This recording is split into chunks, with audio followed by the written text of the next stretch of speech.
Hi, Abraham. We are. I know you are. And I think my mother is now, too. She took her life 2 weeks ago. And I know that she's in a really good place. I've felt her, and I have seen her.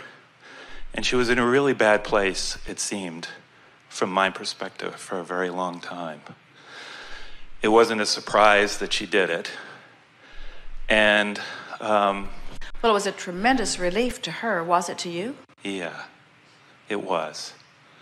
It was. And yet there's a part of me that still feels as though I should have been able to do something, or, in fact, when my father called the morning that she had done it, as soon as he told me that, I said, I knew it.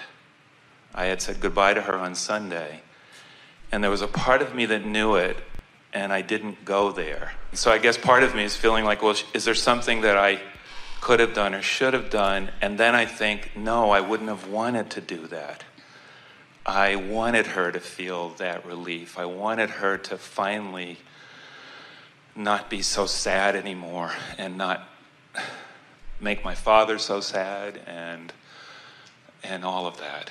And so I guess it's just a bigger view of it somehow, so I can get me to a better feeling place about this. We want to start by acknowledging that there is only life. Yes. And that sometimes your life is focused here in this physical body, and we want you to take a sort of downstream glance as you acknowledge that everyone who you know who is in physical form is going to experience that. In other words, they're going to experience the death experience. And then we want to say, not just in an effort to soothe you or soften your resistance around this or anyone else who is listening in, but because it is absolutely the way that it is, because everyone is the creator of their own experience.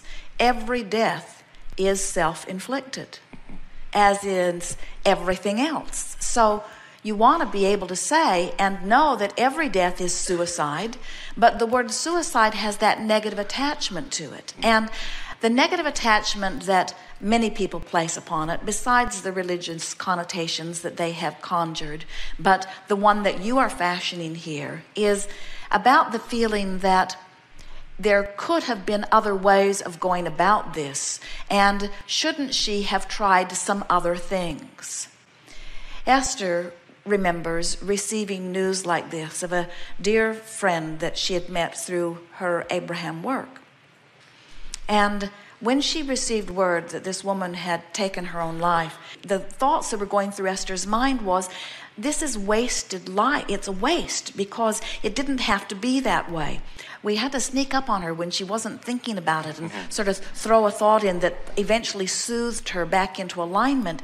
As we said to Esther, you can't waste life because life is eternal. So before you come into your physical body, you are a stream of consciousness, and there's no resistance in that stream. You are pure positive energy.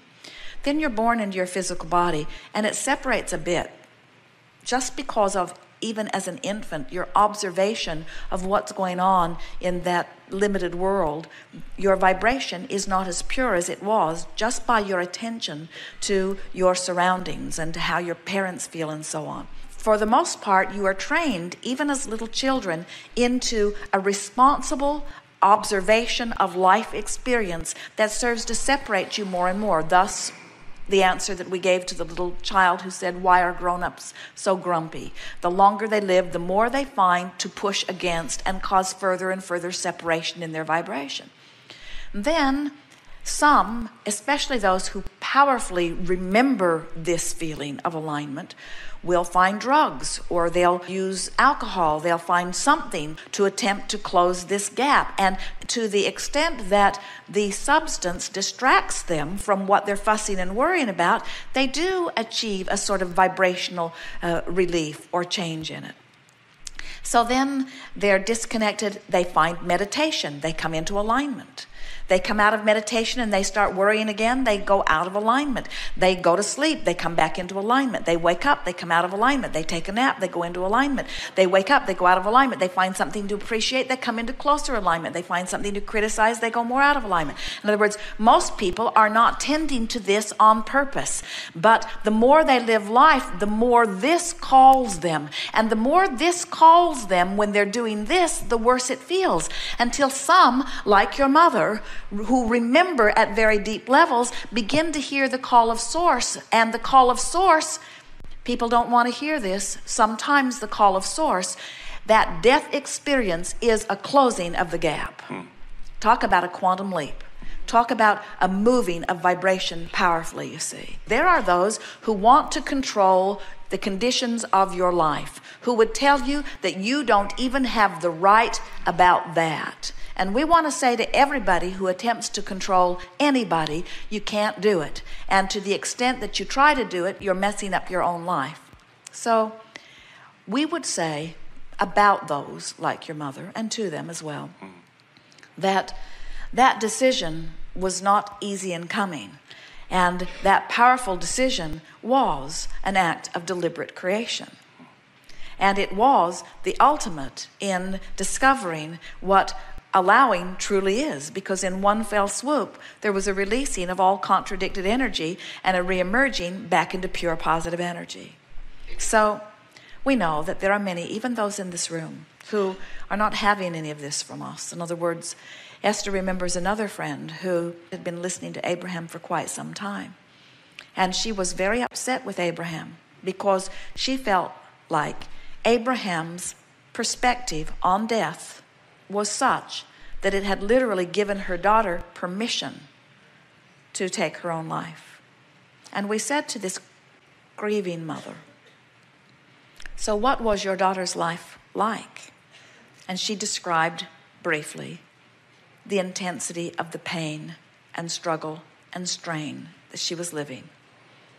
And we said, "And you would wish her to return right now to that rather than to this pure positive energy that she's experiencing?" And this mother said yes, and meant it, because she was still hopeful that, even though we were not using the terminology at that time about this powerful upstream battle that this woman had been fighting for a long time, she still felt that fighting that current would ultimately bring her daughter to the joy that she was seeking. And we are saying that until you turn and go with the flow, you will never find it. And that in the death experience, you really have turned and gone with the flow. Yeah, and I don't want her back, and I wouldn't want her back in the pain.